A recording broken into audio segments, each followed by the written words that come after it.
L'hanno trovato su un prato e travestito da uomo, tra un filo d'erba e uno strato di fango, di terra e di fuoco. L'hanno visto schiacciare immagini e belle parole, l'hanno visto abbracciare l'amore alla luce del sole, mentre una luce superba gli accarezzava la mente. Una scintilla in un lampo lo fece sparire nel niente.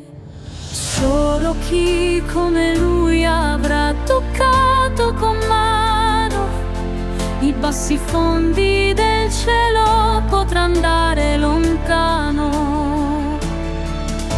Solo chi come lui avrà l'amore vicino potrà un giorno tornare ad essere ancora bambino.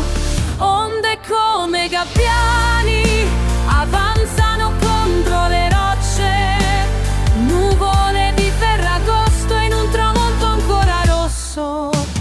Uomini lungo la costa danzano e fanno la festa, all'alba i pescatori prenderanno il largo soli.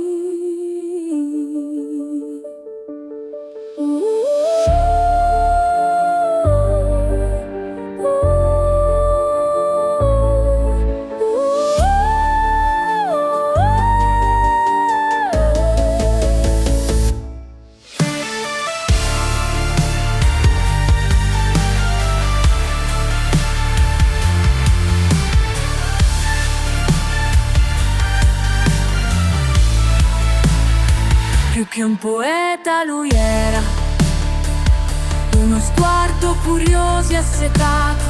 La sola arma che aveva l'aveva sempre salvato.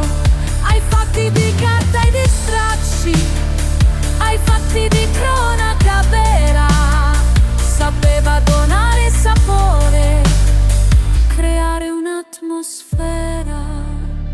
L'ombra colore dell'aria gli dipingeva la mente quando una scintilla